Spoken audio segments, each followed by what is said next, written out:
Ready for another deep dive? This time, we're tackling vocabulary building for English language learners. We've got research, classroom strategies, the works. And get this, we might even bust a myth or two about how people learn new words best. Ooh, I love a good myth bust. Lay it on me. Well, you know how everyone always says speaking practice is the be-all and end-all of language learning? Yeah, makes sense, right? Practice makes perfect. Turns out, it's not that simple. Back in 2012, these researchers, Alai and Schmidt, found something pretty surprising. They looked at oral repetition versus writing words down. Wait, you're saying writing might actually be more effective? Yeah. Their research suggests that actually writing the words, like physically writing, creates a stronger memory. That's wild. So, ditch the flashcards, everyone back to spelling tests. Hold your horses. It's not about ditching one or the other. It's about variety. Mm-hmm. Speaking is still great for fluency, pronunciation, all that. Right, makes sense. But throwing in some writing, like imagine gap fill exercises, or even just having students write stories using new words. Yeah. That seems to really boost how well they remember those words. Mix it up, keep it engaging. Love it. Speaking of vocabulary, our sources today really dig into the types of words that are most important for English language learners. And it's not always the big, scary ones that make the biggest difference. Really, I would have thought those would be the trickiest. They are tricky, don't get me wrong.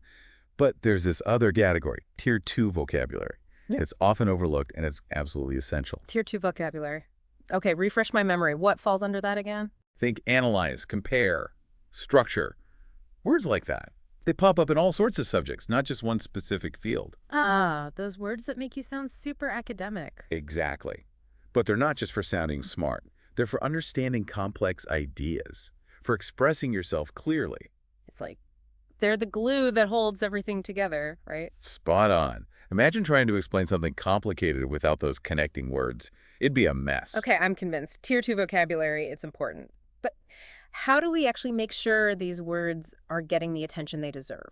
Well, one of our sources, a blog from the Bell Foundation, had a good suggestion. They said teachers should be really picky about which words they focus on during a lesson. So no more giant vocabulary lists. Not if we can help it. It's about quality over quantity. Like imagine you're packing a suitcase. Ooh, I love a good analogy. Right. You wouldn't just stuff it with every single piece of clothing you own. You'd pick outfits for specific occasions, plus some versatile pieces you can wear anywhere. Okay, I see where you're going with this.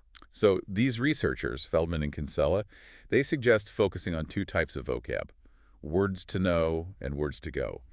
Words to know are like essential for whatever you're studying at that moment. Got it. And words to go are. Those are the high-frequency words that students can use across different subjects, the versatile pieces in their vocabulary toolbox, if you will. I love that. We're giving them the tools to really express themselves. But is it better to just give them the definitions straight up, or is there a better way? That's the million-dollar question, and it's more complicated than you might think.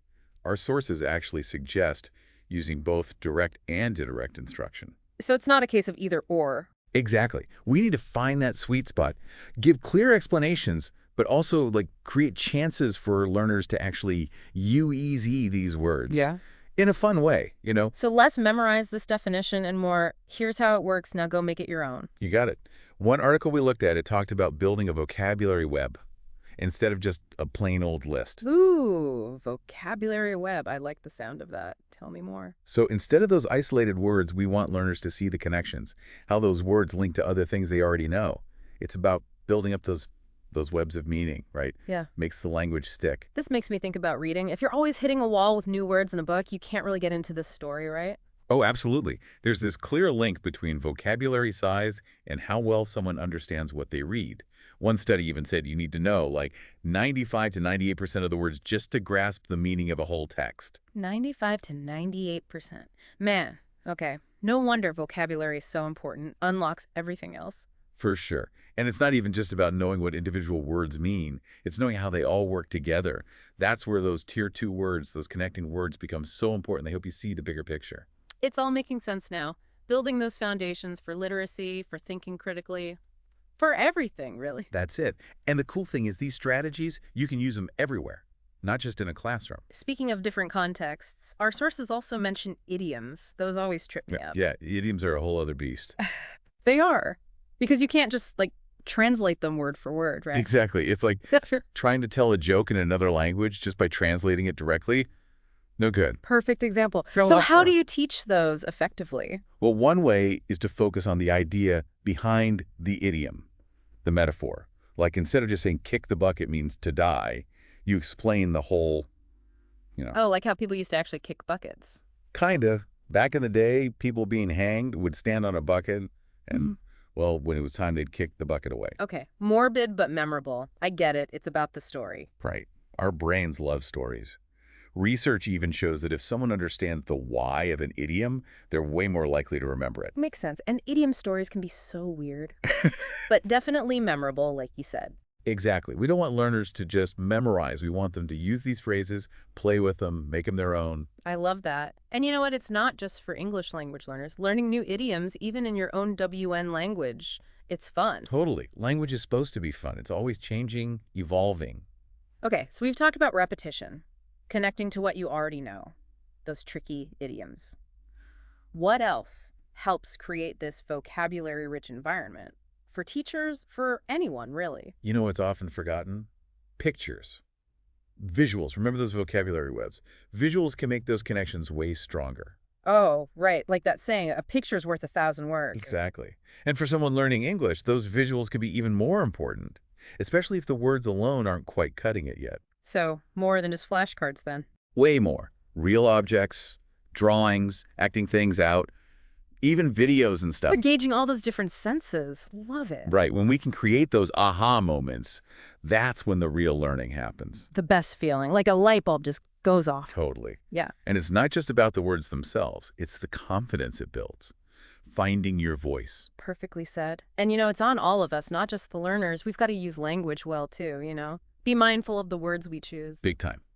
We're all role models when it comes to language. Yeah. And what we say, it can either help or hurt. That's so true. It's like that saying, words can build bridges or walls. And in this case, we definitely want to build bridges. Building bridges, that's what it's all about. But it's easy to forget, like, Yeah. how tough it can be to learn a new language. And it's not just about the classroom. It's those everyday moments too, right? Absolutely. Ah. Imagine navigating a whole new culture, a whole new way of communicating. It can be really isolating if people aren't willing to, meet you halfway. Exactly. So how do we make things more welcoming? Where do we even start? Awareness, for sure. Mhm. Thinking about how we're speaking. Are we being clear? Are we using words they might not know? That kind of thing. Slowing down, making that effort. It's a two-way street, communication. For sure. Sometimes it's even about learning a few phrases in their language, Just that little effort can mean a lot. It shows you care. And speaking of different languages, one thing that really stuck with me from our research was this translanguaging idea. Ah, yeah. Sounds fancy, doesn't it? It does, like something out of Star Trek almost, but it's actually pretty straightforward once you get into it. It is. It's basically recognizing that bilingual people, multilingual people, they don't just switch between languages like flipping a switch. It's more fluid than that. Way more fluid. Translanguaging is about embracing all those linguistic resources someone has. Their languages, their dialects, even their gestures. It's all connected. So instead of saying, nope, English only in here, it's about letting those other languages shine through when it makes sense. Exactly. Remember those students who made those awesome bilingual dictionaries? Oh, yeah, those were cool. Helping out their classmates, getting creative. That's translanguaging in action. Yeah. Using all their linguistic knowledge as a good thing, not a bad thing. Building those bridges we were talking about. And this goes way beyond the classroom, don't you think?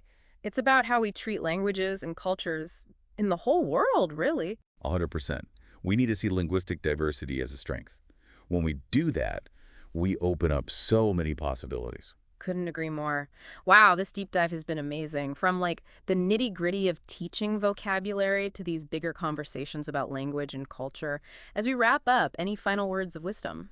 If there's one thing I want people to remember, it's that language learning never really ends. It's a journey, and we're all on it together. Love that. And whether we're learning ourselves or helping others learn, it's about being open, being curious, and wanting to connect. That's what matters. Beautifully said. We've covered so much, those powerful vocab strategies, those strange and wonderful idioms, and this idea of translanguaging. But like you said, it's about more than just words on a page, right? It's about understanding each other, connecting with each other, and that's something we could all use a little more of. So on that note, we'll wrap up this deep dive into the world of language learning. Until next time, keep those brains buzzing, keep those conversations going, and we'll see you on the next deep dive.